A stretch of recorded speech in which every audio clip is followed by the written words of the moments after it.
25th of July 2000, 100 holidaymakers boarded Air France flight 4590. À gauche, madame.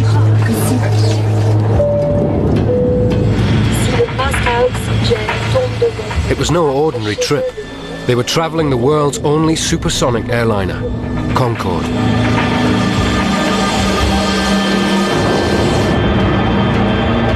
At 4:42, Charles de Gaulle Air Traffic Control cleared the flight for takeoff. Air France 4590. Alignez-vous sur piste 26 droite. C'est pas derrière? On y va. Préparez-vous pour le décollage. There, something called top.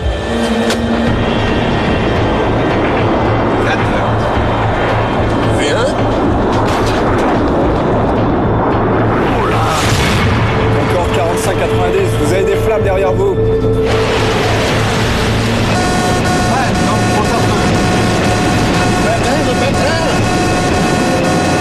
45-90, vous avez de fortes flammes derrière vous.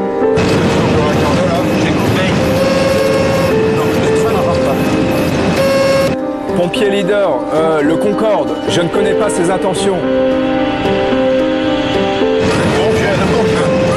On essaie le portrait. Non?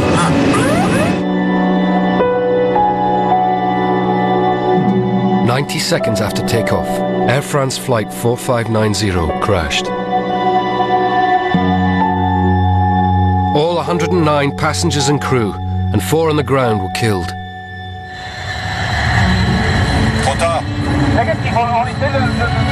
Now, 10 years on, arguments are still raging about what may have really caused the crash. The accident was not one piece of metal on the runway. It was a series of events. A lot of innocent, good people lost their lives. It should never have happened. On that day, Concorde went from being the safest aeroplane in the world to the most dangerous, igniting debate about whether her design was fatally flawed. Don't try and tell me that there were design deficiencies in Concorde. I do not accept that. I spent 15 years flying that airplane, and I regard it as the safest airplane I have ever flown. The crash was the beginning of the end for supersonic passenger flight. Concorde ended up a museum exhibit when she could still be flying today. This is the story of the most ambitious dream in aviation history, and the untold story of what really destroyed it.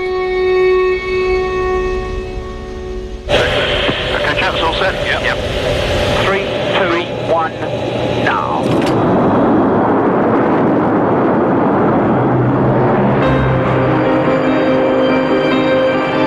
For over 27 years, Concorde took passengers to the very edge of space, at speeds faster than a bullet. It was so advanced, very exciting, very, very beautiful, very fast. Here was the most advanced aircraft in the world. The actual shape of it and the sound of it symbolized creativity. People in the streets would look up, and they'd look up with pride, and they'd see this beautiful aeroplane. They would see it and they would say, we're part of it, we're proud of it, it's ours. It symbolized optimism. It was everything that the 20th century could have stood for.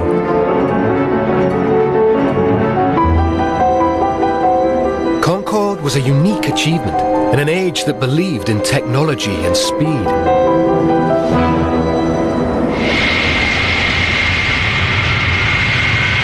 The British love affair with Concorde began in 1969, the year that man walked on the moon.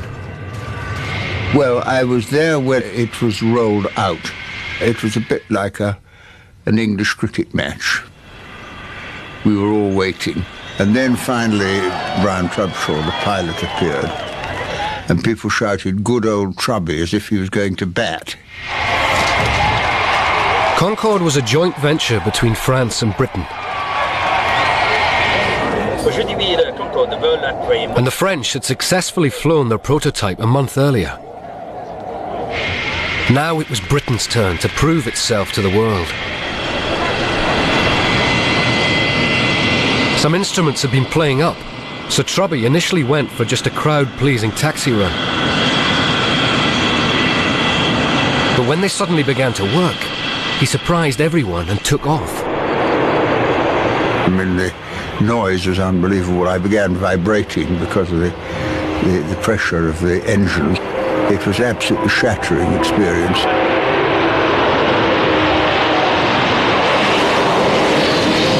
A great line of smoke came behind, and I wondered whether any airline would ever accept it.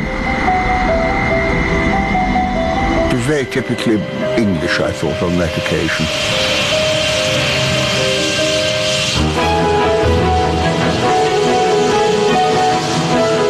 It was a glorious moment. But Trubby hadn't gone supersonic. He didn't even raise the landing gear. There was still a lot to do before Concorde could take passengers. And there was a race on. In these days of the Cold War between East and West, everyone wanted to be first with a supersonic airliner. Just 2 months earlier, the Russians, working around the clock, had beaten Concorde into the sky. The Western press dubbed it Concordsky. President Kennedy called on America to develop an aircraft that could fly at twice the speed of sound. We are talking about a plane in the end of the 60s that will move ahead at a speed faster than Mach 2 to all corners of the globe. Boeing answered his call with an ambitious design. It promised to outperform Concorde at Mach 3 and carry twice the number of passengers. The race was not just a matter of national pride. Stakes were high for whoever could sell the world the next generation of airliner.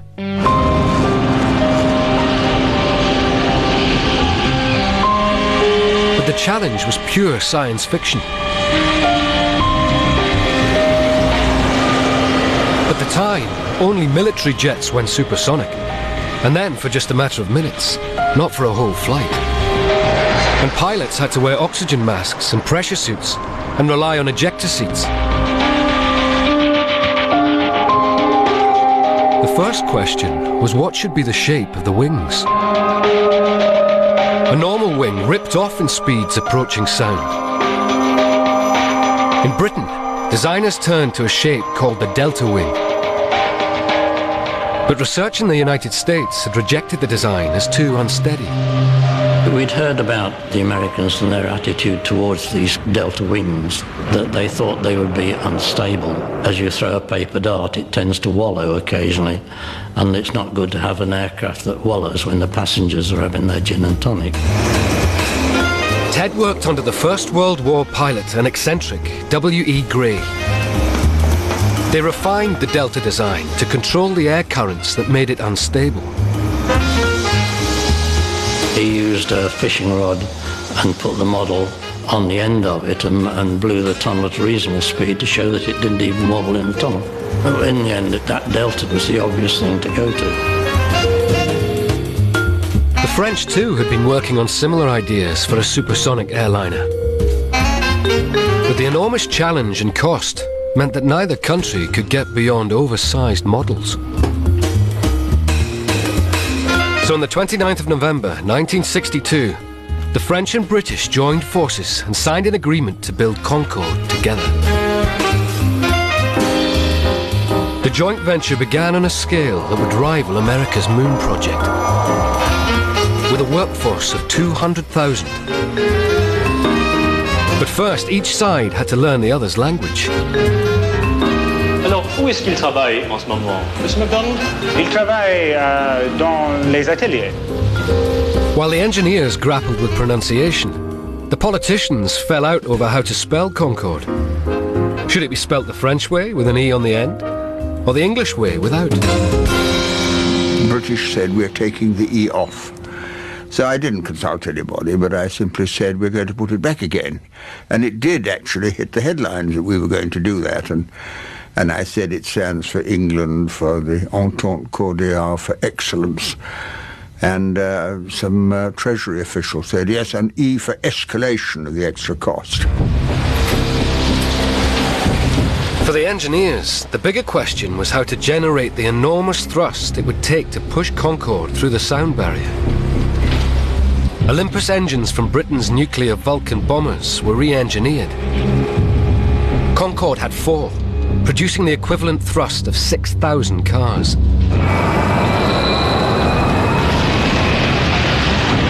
But there was a major problem. Jet engines can't take in air traveling at supersonic speeds. Intakes had to be devised that would slow the air down before it entered the engine. The challenge of the air intake with Concorde was a massive challenge. It was absolutely incredible what this intake could do. It was using computer power that technically wasn't even around. The computers controlled flaps that slowed the air down by 1,000 miles an hour in just 14 feet. Groundbreaking stuff. Absolutely groundbreaking. Nobody else in the whole wide world had done it, and we did it. No aircraft in history ever underwent such testing and development. But the question remained, would it work?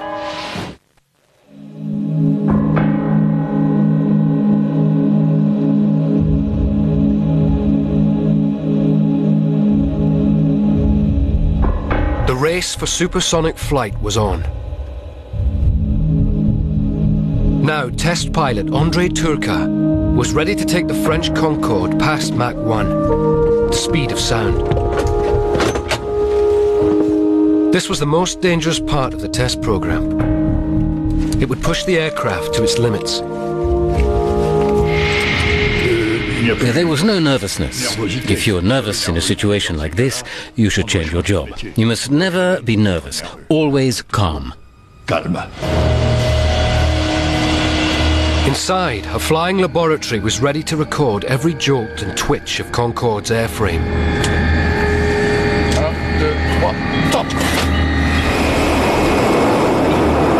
Afterburners, usually reserved for fighter jets, kick-started Concorde on its roll to over 250 miles an hour, faster than a Formula One racing car.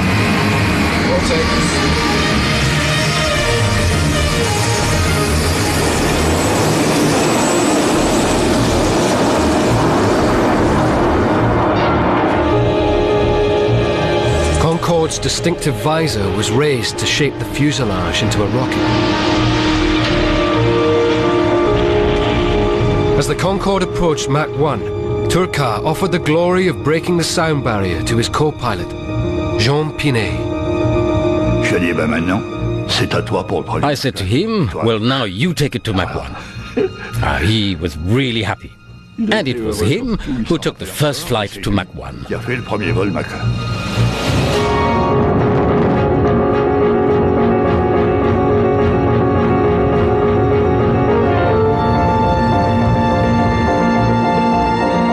There was almost no sensation of traveling faster than the speed of sound. The smoothness of the flight was largely due to a startling innovation: fly-by-wire.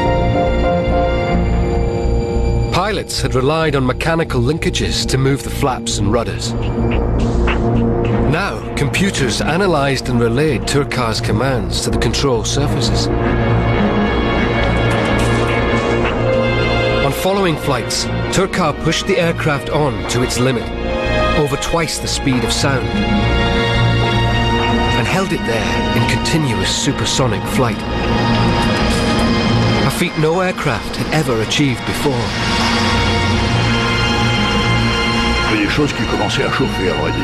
Things did begin to warm up. The air conditioning was not fully working, and the oil got hot. But we stayed there for 52 minutes, at Mach 2. while the American prototype, the US model, was still stuck on the ground. So we were really the first. On a vraiment été là les premiers.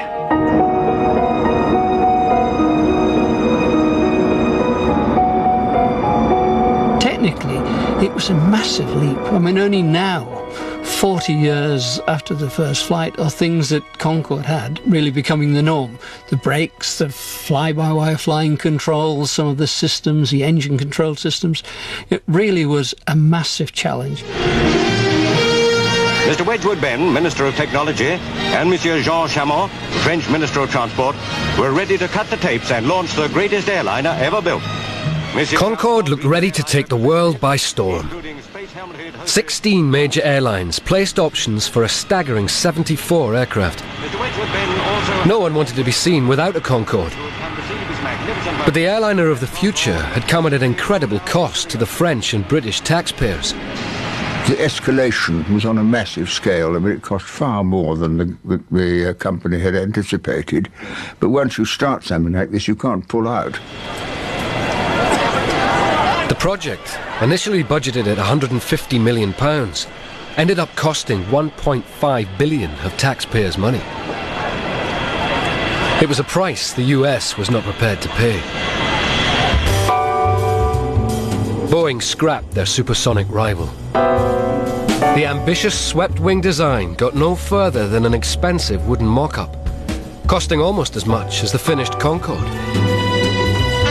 It did give the world in-flight entertainment. But Wall Street wasn't prepared to fund it. Wall Street is not worried about national pride, they're only worried about making money. And when they looked at the numbers for supersonic transport, the numbers just didn't make sense to them. Wall Street had decided to put its money into another Boeing aircraft.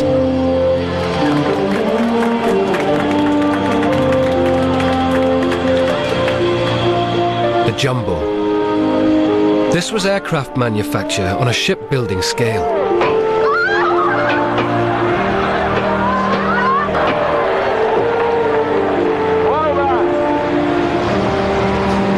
It wouldn't even go half as fast as Concorde, but it could take over 4 times the number of passengers at a fraction of the cost. Now Concorde was in a new race of speed versus size.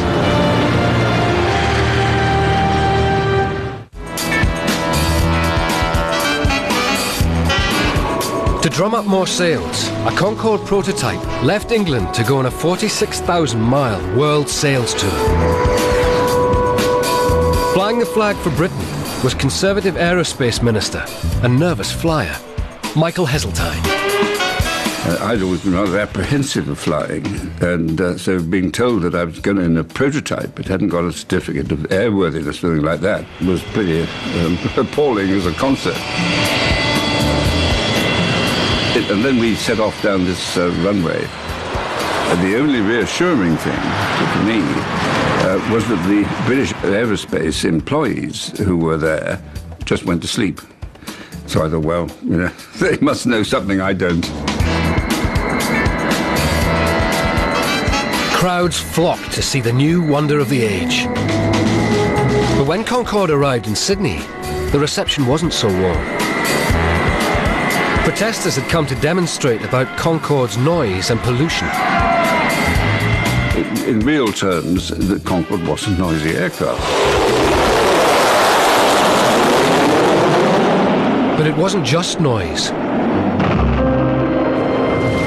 Environmentalists warned that Concorde's engines would pollute the atmosphere, unleashing disasters from melting ice caps to freezing cold winters. These apocalyptic scenarios proved wildly exaggerated. But Concorde did have one nasty little habit. Its sonic boom.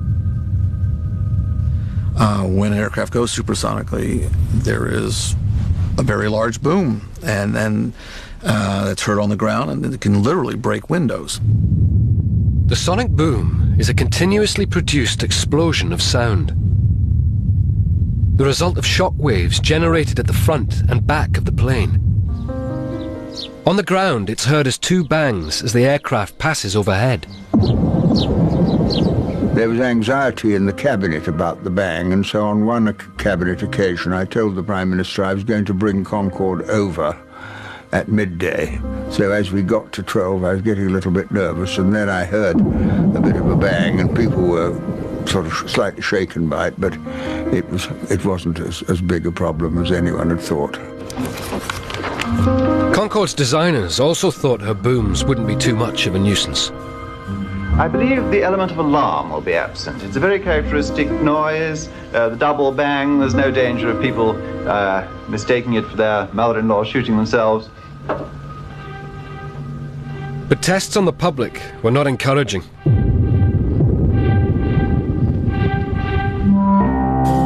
And when Concorde flew down what became known as Boom Alley along the west coast of Britain, thousands complained. One Scottish woman alleged that the booms had made her pregnant by interrupting her rhythm method of contraception. The sonic booms spelt disaster. There was no way that any government was going to allow a supersonic airplane to fly routinely over land. And in so doing, it effectively cut about half of all the world's routes away from Concorde. It was a devastating handicap for a world sales tour. We were trying to sell it, so we were concentrating on the sales. The problem was there weren't any sales. Not a single one. Bad news, as Concordes were now rolling off the production line. Worse followed. Airlines cancelled their 74 aircraft. Concorde was too noisy, too expensive, too costly to service, and too thirsty in a world facing rising oil prices. Everyone had decided to buy 747s. No true private commercial airline bought the aircraft.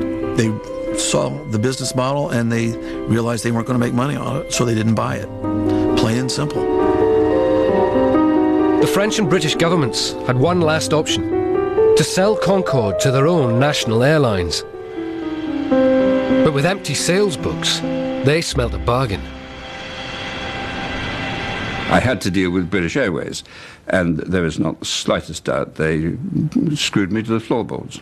I mean, basically, we gave it to them.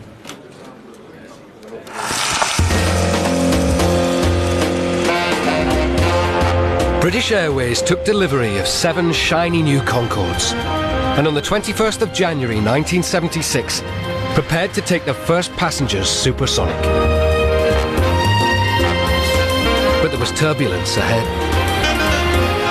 American protesters had persuaded the New York Airport Authority to ban Concorde on grounds of noise. Concorde's survival depended on its permission to operate between London and New York and New York and London. It had to have the blue ribbon route. So would the environmental movement finally wreck the supersonic dream?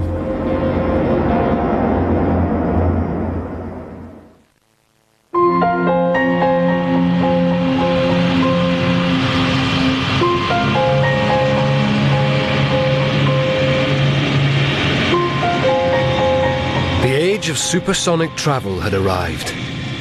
Almost. New York's Airport Authority was refusing Concorde permission to land.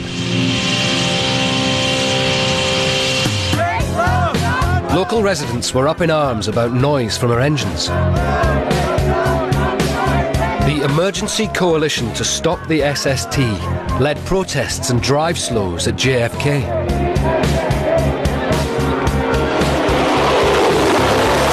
Eventually, it was agreed Concorde could make one test flight. On the 19th of October 1977, Air France pilot Jean Franqui and BA captain Brian Walpole flew to JFK. Without this crucial transatlantic route, Concorde's future would be in ruins. And we landed at JFK. There were people down the side of the runway, people along the taxiways, and we were then taken into the moment of truth. We were briefed on what sort of press we were going to get, and we were warned that they would be hostile. That turned out to be a masterpiece in understatement. Another question, gentleman at the back. One of the very early questions was, how long, Captain Walpole, will it take you to deafen our children with your aeroplane? At this stage, at the back of the hangar, the doors opened and the Concorde was tractored in. Everybody looked round, and as they looked round, you could hear the gasp, the sighs, oh! And the whole of the tenor of that press conference changed as people were heard clearly say, oh, isn't that beautiful? What an aeroplane. Now, that was a moment in Concorde's life that I will never forget, and a moment in my life that I'll never forget. But Walpole's ordeal was not over. The following morning, Concorde had to run the gauntlet of the noise monitors. Walpole and his team had spent a year devising a cunning way to outwit them. The manoeuvre that we did, we're climbing to 50 feet, 25 degrees of bank, throttle back, continue the climb. It was so successful, didn't even trigger the noise monitor, let alone get anywhere near the unacceptable level. Ladies and gentlemen, Captain Brian Walpole, and welcome to Concorde and our supersonic operation from London Heathrow to New York's John F. Kennedy.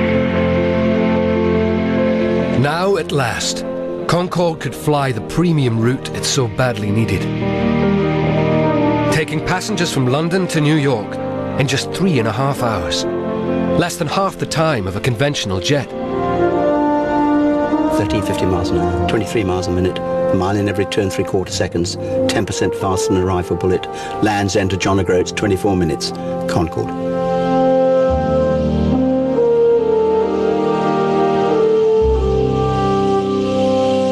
But in the first 6 years of service, Concorde lost money. Lots of it. I asked, you know. I've got Paul McCartney here, and he sang me a little song in the aisle. Concorde, 20th of May, every good wish, Henry Kissinger. Engelbert Humperdinck. Margaret Thatcher. BA was quick to take the cash with cheaper charter flights. My son said, you won't get her on there if she won't even get on a 12 bus. Some champagne for you? It was such a lovely atmosphere, and I remember once having a Spitfire pilot. It was just so satisfying to be able to take him up to the flight deck, and he had all his medals on, and so it was just delightful to take him up to introduce him to the captain. But then in 2000, disaster.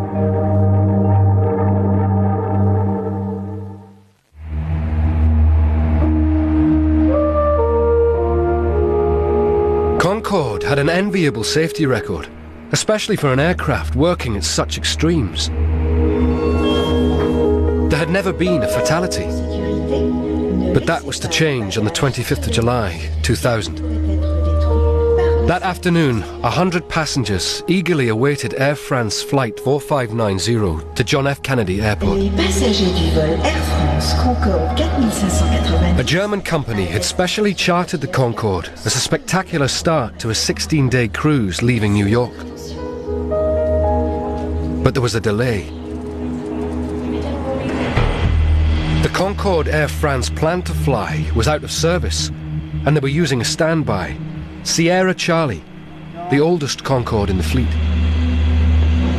It had a fault on the thrust reverser on engine number 2. The repairs would hold up the flight for 2 hours. Meanwhile, there was confusion in the dispatch area. 500 kilograms of extra luggage had been loaded without being recorded on the manifest. C'est bon. On the flight deck, the crew were keen to take off. Contrôle de vol inversé. The captain was Christian Marty, a French national celebrity, the first man to windsurf the Atlantic. He'd ordered the maximum amount of fuel. Concorde needed every drop to get to New York. Marty expected to burn 2 tons just taxiing out to the runway. With the thrust reverser fixed, the passengers finally started to board. The dispatcher brought Marty the manifest. It listed the overall weight, crucial for calculating the takeoff. But without the extra luggage, it showed the aircraft lighter than it was.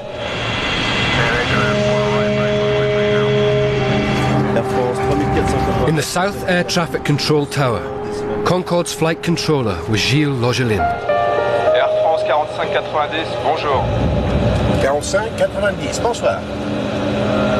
The flight recorders give us a record of every word spoken that day.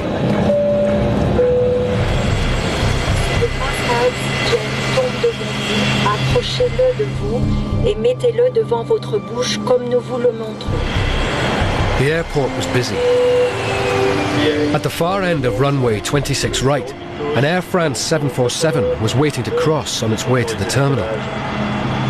It had landed moments earlier. On board was the French President Jacques Chirac, who was returning from a G8 summit in Japan. Mesdames et messieurs, nous attendons quelques instants pendant que le Concorde utilise la piste en face de nous. At 4:42, Captain Marty lined up the Concorde on the runway. They hadn't used over half the taxiing fuel. This now made the aircraft an additional ton overweight. Air France 4590, piste 26 droite. Vent 090, 8 nœuds. Décollage autorisé. Est-ce que tout le monde est prêt? Oui. Oui. Air 100, V1, 150, top.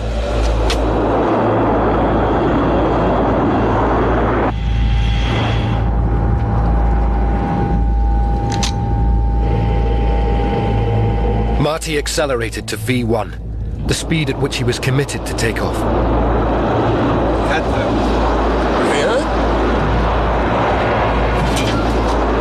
Attention! Encore 45-90, vous avez des flammes derrière vous. Ouais, donc, moteur 2. Le 45-90, vous avez de fortes flammes derrière vous. Là, j'ai coupé. Non, le train n'en rentre pas. Pompier leader, le Concorde, je ne connais pas ses intentions. Le porte. Retard. Si, on essaie de porter. Non?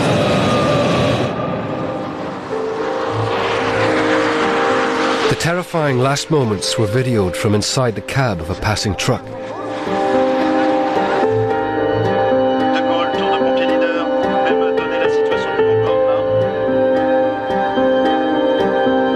The flight of Air France 4590 lasted less than 90 seconds.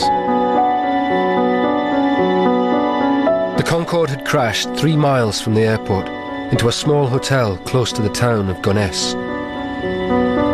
All 100 passengers and 9 crew on board, and 4 people on the ground were killed. Patrick Tess, owner of the hotel next door, was just yards away from the point of impact.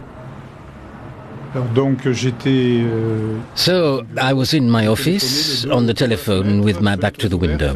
Then my conversation was drowned out by an extraordinary noise. I turned around and there I saw facing me Concorde in flames and at a high angle, approaching the hotel at breakneck speed. And its course made me think it would hit this side.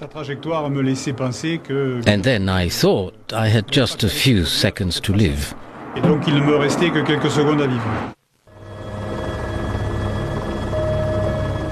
The aircraft, loaded with fuel, burned for 3 hours.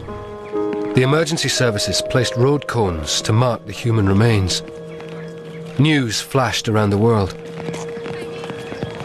And I thought, why, how, what's gone wrong?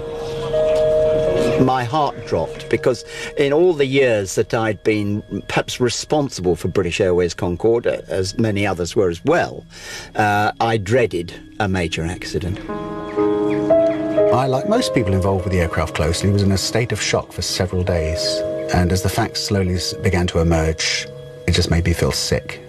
Sick in the stomach, it really did. Debris from the crash was taken to the hangars at Le Bourget, the airport where Captain Marty had hoped to land. Immediately, the French investigation unit, the BEA, started to look into possible causes.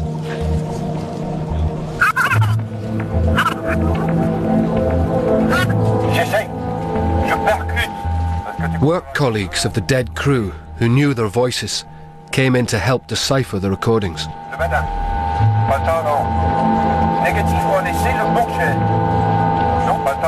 The BEA was assisted by foreign investigators, including American Robert McIntosh from the National Transportation Safety Board. We began to get a picture of the sequence of events. Certainly, we knew that there was a normal takeoff. We could hear this on the cockpit voice recorder.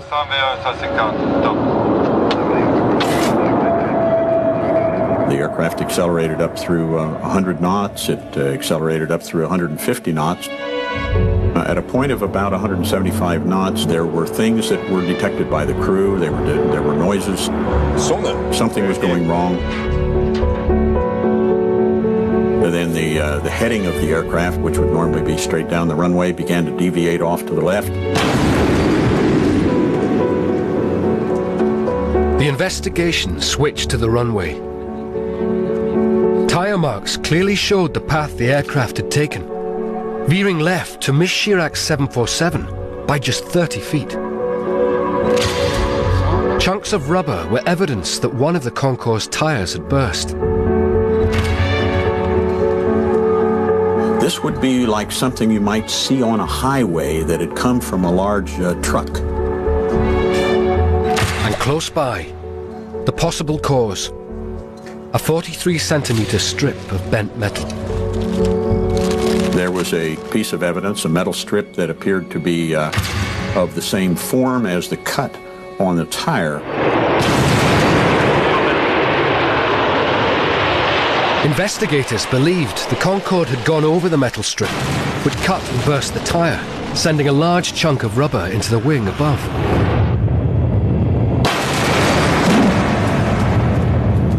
And it literally broke the bottom of the tank, not by penetrating, but by forcing another part of the bottom of the tank to break loose.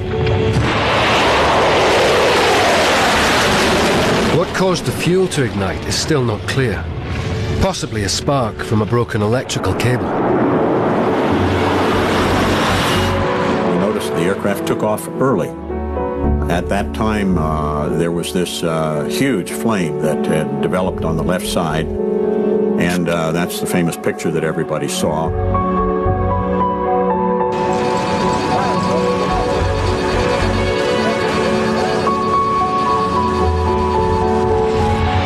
Flames and debris were sucked into the air intakes, causing both engines to lose power.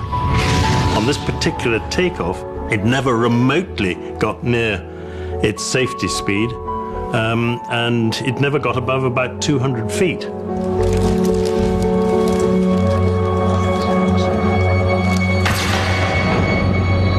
For the investigation, the question remained, where had the mysterious metal strip come from? Closer inspection revealed it was from the engine of a Continental Airlines DC-10, which had used the same runway just 5 minutes earlier. The French investigators were satisfied that they had solved the cause of the crash. But a number of Concorde pilots and engineers were not. They're trying to suggest that that single strip of metal was the only reason that Concorde came down. I find totally unbelievable and implausible. Aircraft accidents are seldom down to one thing only. It's a combination of factors, and there were a lot of other factors at play in that day.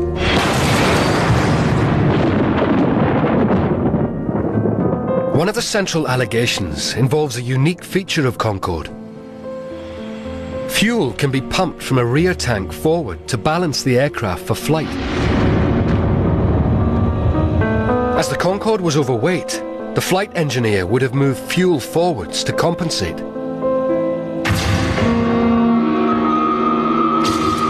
At the crash site, switches were found left on, suggesting this could be the case. It may have been fuel was pumped into the tank above the bursting tyre, overfilling it. And so you get this great lump of rubber slamming into the underside of the wing by tank number 5, literally like a missile strike, and it set up a shockwave in the fuel in that tank, and the energy in that shockwave had absolutely nowhere to go because there's no airspace. And I think it is quite reasonable to argue that if the fuel tanks had not been overfilled for that takeoff, and this is my view, I emphasize that, but I think it's quite possible that the subsequent disaster might not have happened. Air France agree that fuel pumping is normal procedure, but dispute the tank could have been overfilled. We transfer between 800 kilos to 1 ton, but always with automatic level detection systems. There cannot be any overfilling of a tank with these systems, which are automatic.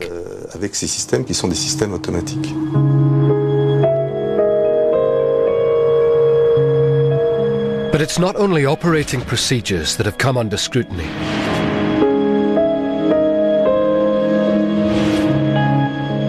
Serious questions have been raised about whether Concorde had fatal design flaws. A great big buzz going around saying that Concorde was inherently unsafe, it was a fragile bird, and that, quite honestly, in my opinion, is a load of rubbish. Don't try and tell me that there were design deficiencies in Concorde. I do not accept that. I spent 15 years flying that airplane, and I regard it as the safest airplane I have ever flown. In the 10 years since the crash, the big question is, was Concorde an accident waiting to happen?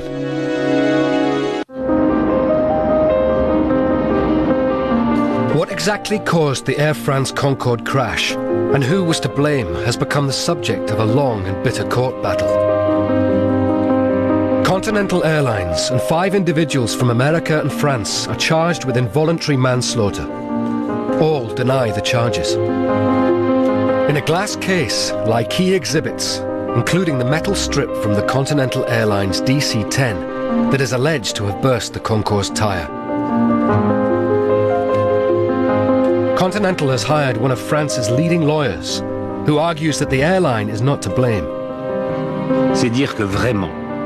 They want to make this strip into the guilty party. It's so much easier to place the blame on others. Can you imagine for a moment that a plane could crash because of a small strip measuring 3 centimeters wide, 48 centimeters long, and 1 millimeter thick? Surely a plane could resist that. Aircraft are built to withstand tyre bursts. But Concorde has had 57 burst or deflated tyres, some with near catastrophic results.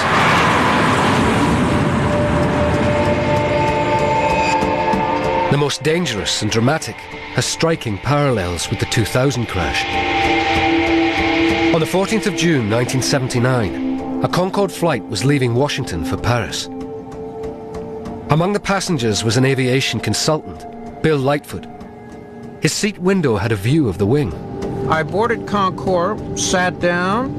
We then went through the normal pre-takeoff procedures, and then just as the aircraft rotated, getting ready to take off, there was a violent shudder. The aircraft shook like that. And then just almost at the same instant, a large object flashed by my window vertically. And there was a big, jagged hole in the wing and some sort of fluid spewing out of the hole. And I was thinking, what would happen if this aircraft tried to go supersonic? There's no doubt in my mind, and engineers I've talked to have said the same. It would have just come apart. Ma'am, could you please come? The flight attendant came, and I said, "You've got a problem here. There's a hole in the wing." And she said, "No, that's the flaps." And I said, "No, that is not the flaps." So I told her, "Go get someone. Someone's got to look at that." Could you please get a flight crew? Actually, although it's hard to believe, they'd started serving drinks. Would you like a drink, sir? No, I don't want a drink. I'd like a flight crew member, please. Okay, I will inform one. So then the co-pilot or engineer came back, and I just literally took his head and pushed it over so he could see out of the small window, like that, so he could see through the hole. He could see this ragged hole in the wing, and he said, I'll never forget, he said, "Mon Dieu," and he just turned ashen. And then he zipped up the aisle. Then just less than a minute later, they jerked the throttles back, and you could feel the plane violently slow down. Photographs taken at the time show the fuel spilling from the aircraft. 2 tires had exploded, and wheel shrapnel had penetrated the wing. With a shattered undercarriage, the Air France pilot made a difficult landing.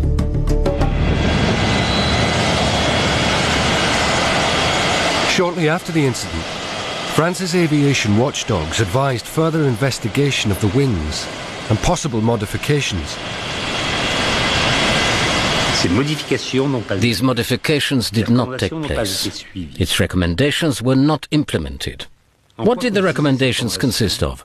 To strengthen the fuel tanks with Kevlar.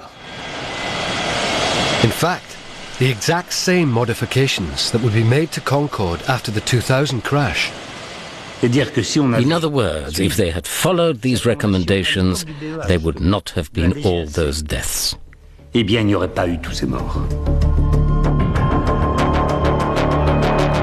Airbus, then Aerospatiale, and Concorde's manufacturer says that at the time, it agreed with aviation authorities to focus on the causes of the accident rather than the effects, and so the wings were not modified.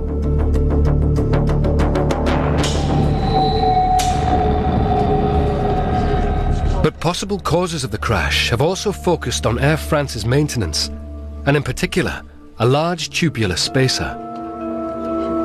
I was looking at the wreckage in the sheds at Le Bourget with a British Airways engineer who had come over to assist, and he noted fairly rapidly that this spacer was missing, and it was in fact found subsequently.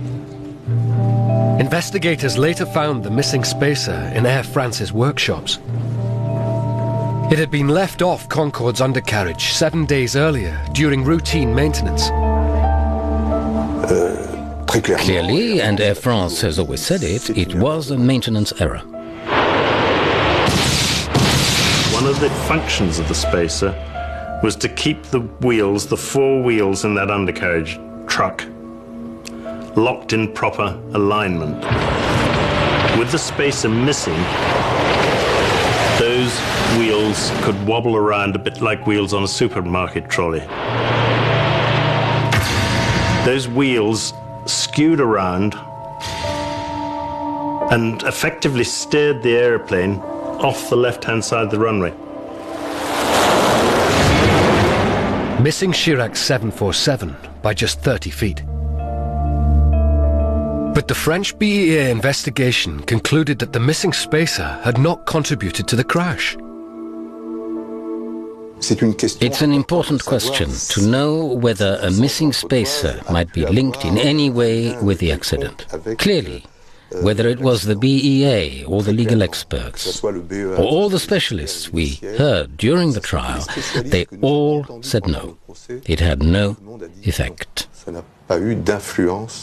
Yeah, the BA report concluded that the missing spacer was not relevant to the accident. I believe personally there's an argument to say that the possible effects of this on the steering of the aircraft and on the tyres possibly could be looked at somewhat further.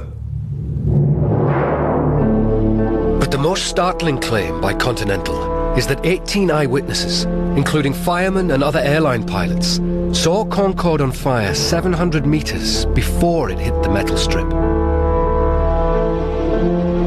Extraordinaire. Extraordinary. The plane was on fire, and the firefighters were at right angles to the Concorde when it passed in front of them.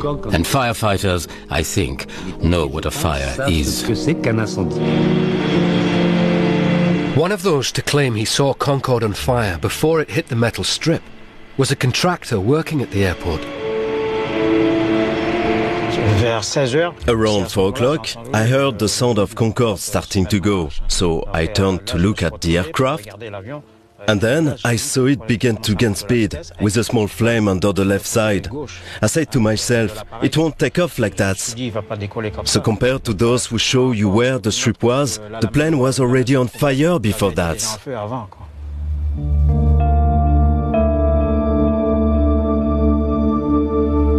The BEA was approached about the eyewitness accounts and issues arising from its report, but declined, saying it was not its policy to comment on investigations.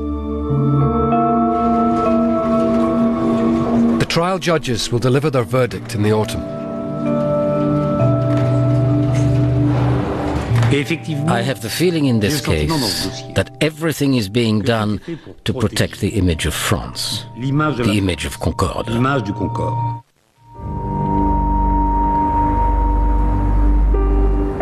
10 years on, Concorde's crash site is surrounded by razor wire.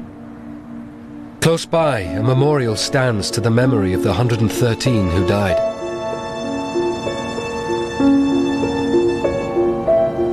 It should never have happened. A lot of people, innocent, good people, lost their lives. This wonderful airplane was given a reputation which it didn't deserve. And to this day, it still makes me angry to think about it. It really does.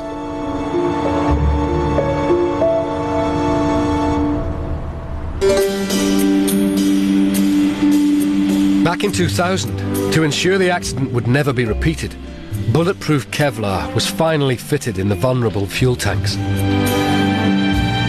And new tyres were developed that remained intact when punctured, a modification that would benefit all aircraft. The final cost of alterations was $1.5 million for each Concorde.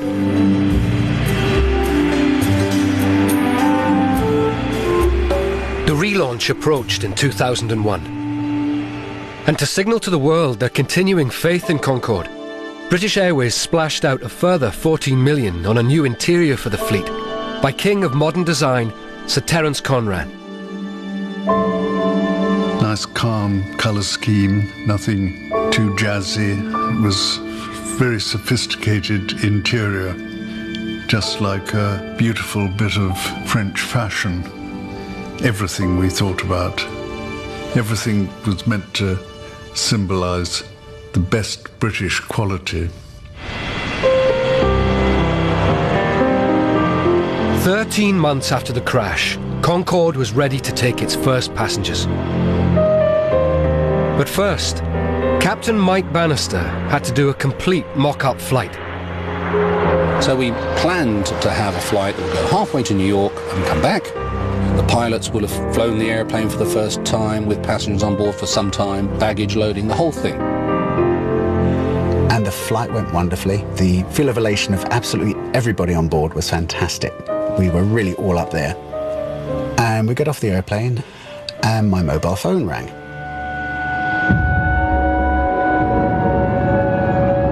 And it was my youngest son. He was saying, "Dad, have you heard what's happened in New York?" And we had landed back at Heathrow just before the first airplane crashed into the World Trade Center. And then my son said, "Oh my God, an airplane's hit the other tower." And at that point, we looked at each other and knew exactly what this meant. It was so sad. That day, Concorde lost 40 of its most frequent flyers. And Concorde's lifeblood, the business community, stopped travelling across the Atlantic. But it wasn't the terrorists who would finally kill the age of supersonic flight.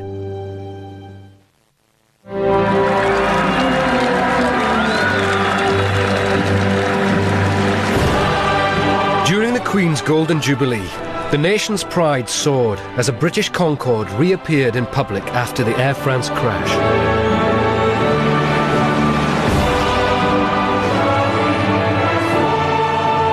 As we got close to the palace and sort of came over Admiralty Arch and looked down the Mall, something really astounding happened. I've never seen 1 million plus people.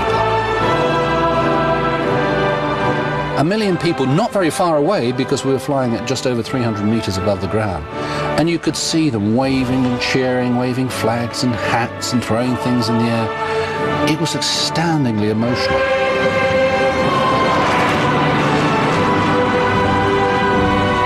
See Her Majesty standing on the balcony, and she happened to be wearing a flame orange outfit, and so you could see her quite clearly.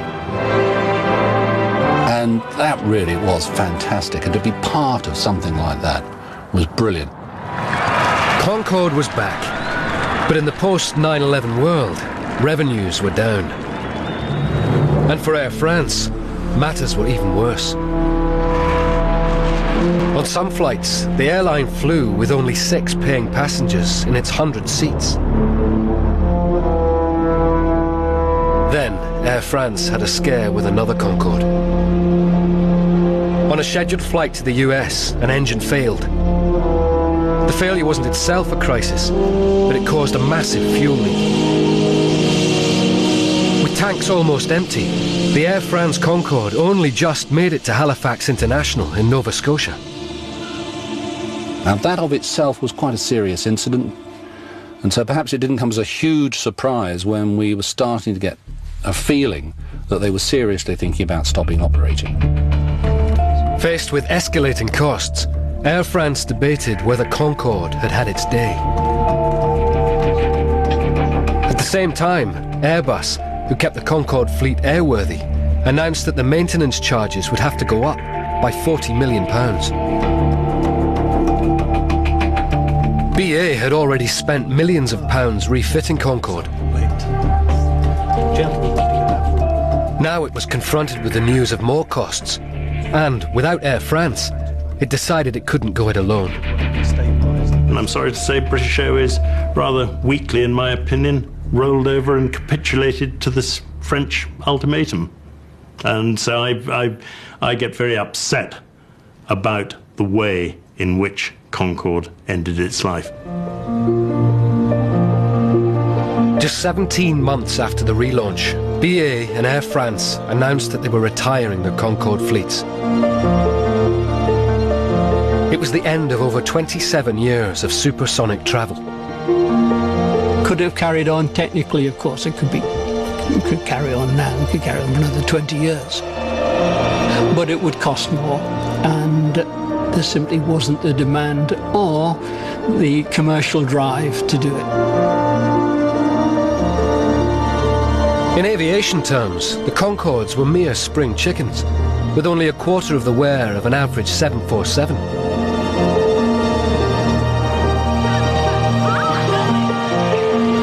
At 4 p.m. on the 24th of October 2003, 3 aircraft landed in sequence at Heathrow, watched by crowds of thousands.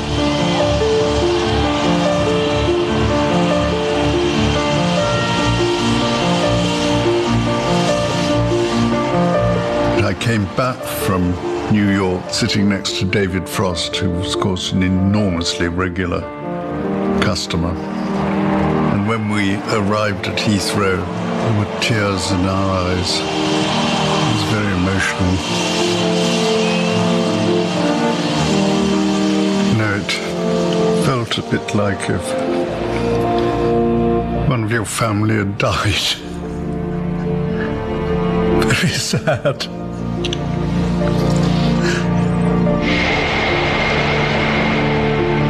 It symbolized optimism. It was everything that the 20th century could have stood for.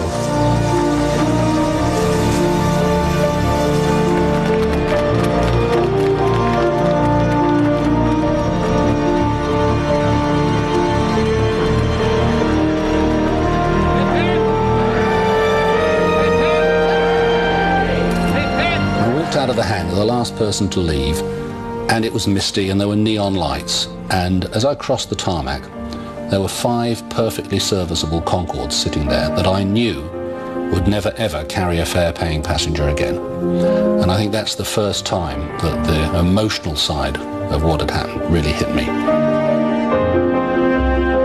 Of the 20 Concords ever built, 18 remain sleeping at museums across the world.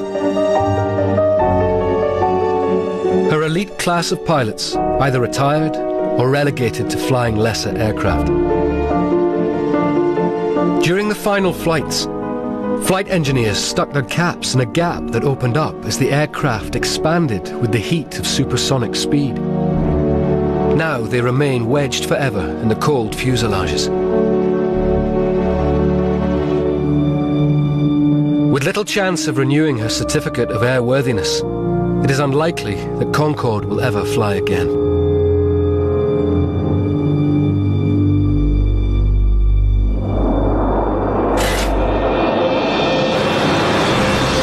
Concorde was a way of life for us, a complete way of life, one of which we were intensely proud.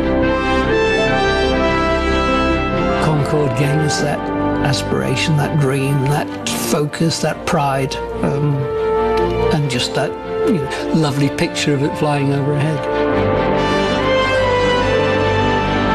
To me, it was a fusion of art and technology.